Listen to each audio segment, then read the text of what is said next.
নোয়াখালীর বেগমগঞ্জ উপজেলার অবস্থা কিন্তু ক্রমেই খারাপের দিকে যাচ্ছে। পানি কিন্তু বেড়েই চলেছে, কমার কোনো নাম নেই। তার মধ্যে ভারী বৃষ্টি।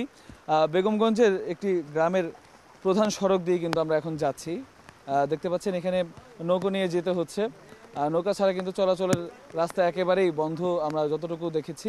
এছাড়া এখানে ত্রাণ সহায়তার যে ব্যাপারটা বারবার হাহাকার চলছে, কারণ প্রধান সড়ক যেটা আছে হাইওয়ে, নোয়াখালীর ফেনী হাইওয়ে যেটাকে বলে, সেইখান থেকে গ্রামগুলোর ভেতরের অবস্থা আসলে বোঝাটা খুবই দুষ্কর।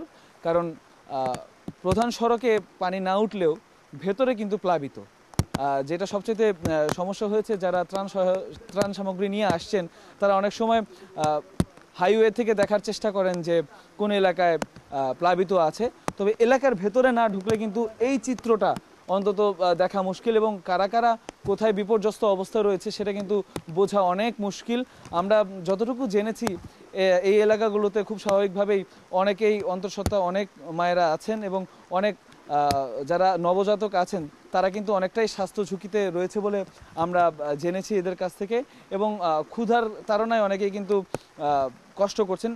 সামনে একটা গ্রাম আছে সোনাপুর এলাকা, সেইখানেও কিন্তু বেশ মানুষের অবস্থা খুব খারাপ, সেখানে আরও বেশি প্লাবিত বলে আমরা জানতে পেরেছি।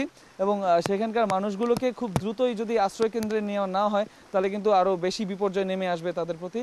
এবং ক্ষুধার যে তাড়না আমরা দেখেছি, আমরা যখন প্রধান সড়কে ছিলাম তখনও কিন্তু বেশ কয়েকজন মানুষ ত্রাণের জন্য বেশ হাহাকার করছিল। মানে তাদের ঘরে বেশ কিছুদিন যাবৎ খাবার নেই, সেই খাবার তাদের প্রয়োজন এখন খুব দ্রুত ভিত্তিতে, এবং জরুরি কিছু ঔষধ সেগুলো কিন্তু তাদের প্রয়োজন।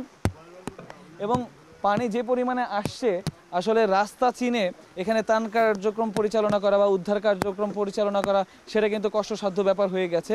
এর ফলে যেটা করতে হবে, যে স্থানীয় যে লোকজন আছে তাদের সাথে সমন্বয় করে তারা যদি কেউ ত্রাণ কার্যক্রম যারা করতে আসছেন, ত্রাণ সামগ্রী যারা নিয়ে আসছেন তাদের সাথে থাকেন, তাহলে কিন্তু এলাকাগুলো চিনে চিনে বা বেশি দুর্গত এলাকা চিনে সেখানে যে ত্রাণ দেওয়া খুবই সম্ভব হবে, এবং সেভাবেই মানুষগুলো উপকৃত হবে বলে তারা আমাদেরকে জানিয়েছেন।